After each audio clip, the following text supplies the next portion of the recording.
Hello and welcome to week 13 of our semester Science of Future Presidents. Let's take a look.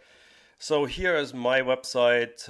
You can click on course website. That brings us to the course website for our course, Science of Future Presidents. And under course materials, right, we have the cookbooks, and this is week 13. So let's take a look at what we have planned for week 13. Now, so week 13 obviously is a little weird, a little short, right? We only have 2.5 days. Monday is a normal day. Tuesday is a normal day. Wednesday is half a day. And then, of course, we have Thanksgiving recess. So all we're going to do this week is one big question and a short assignment. So let me just show you what this week is all about. Just again, in terms of the schedule, right? Here's week 13. Regular class on Monday, regular class day on Monday, I suppose. Tuesday is a regular class day. Wednesday is half a day. And then, of course, Friday is break. So again, we're only just going to do one of the big questions, big question 20. And then after break, we come back for basically 3 full weeks, 2.5 full weeks, starting on November 30th with week 14. Today or this week is big question 20, and this is the economics or the costs of climate change. So in other words, can we afford to fix climate change? Or let's flip this around, can we afford the costs that will result or that are resulting from global warming? So that's sort of an economic viewpoint now. So there's plenty of ways we can think about climate change and solutions to climate change. And here we're just thinking economics, right? What is cheaper, basically? Sort of a cost-benefit analysis. How much does it cost to fix global warming? How much does global warming cost? And then, of course, logically, in a capitalistic framework, we would do whatever is less expensive. Let me show that to you. But before, right, let's do a review and reflection as always. This idea of global warming is good, that you hear from some people, something to think about. Global warming solutions, we looked at a few already. Here's another one. 90% carbon-free energy by 2035. Right? Here's, again, another perfectly viable strategy for the future that eliminates fossil fuels, carbon, from electricity production in the next 15 years. So you can ask yourself the question is like, why don't we do that? Like that sounds like a pretty damn good idea to me. So check that out, take the quiz, and then let's talk about the economics, right? So again, the setup is pretty much the same as usual. We have our summary notes, we have a video, a couple of videos actually, and then the slide deck. Let me just show you the slide deck to give you a sense of what's going on. It's a fairly short slide deck. But ultimately, what we're thinking about here is, if we go to this slide deck, to this slide, right?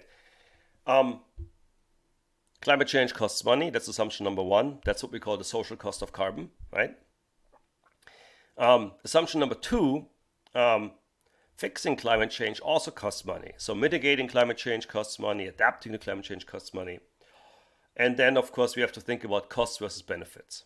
So we can compare, right, the costs of Plan A, for example, business as usual, just continuing to live as we have, versus Plan B, doing something about this. This idea of avoiding the worst of climate change and manage what we can't avoid.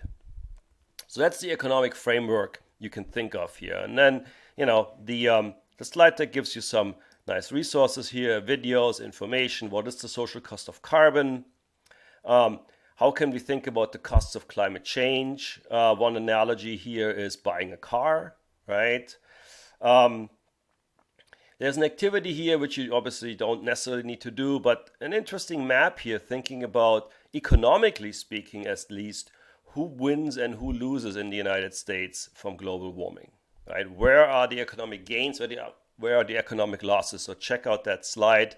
You can click on that link here as well. And then we also do that globally. Which countries of the world actually have will have, at least in the short term, an economic benefit from global warming, which will have negative economic consequences. All right. Coming back to this idea of the social cost of carbon, and then wrapping it up with this big picture story about climate change economics. So again, here we're thinking about this as a question that you can think about. Let's do whatever is less expensive. Let's do the cheaper thing, right? Classic sort of capitalistic approach, right? And if you do the math, right, if you account for the costs that we incur through global warming, through climate change, the impacts of climate change cost money, a lot of money. Fixing climate change costs a lot of money. But any reasonable economic assessment has pretty much shown that it is cheaper in the long term to fix climate change than to live with the consequences and pay for the consequences. Right? So that's the basic setup for this week. Let's go back to the cookbook. Of course, there's a quiz. Take a look at that. And then we have the week 13 assignment. So take a look at that. It's pretty short, right? Again, we only have about half a week this week. And it is about this concept of the cost of carbon, specifically the term the social cost of carbon, and something called market externalities.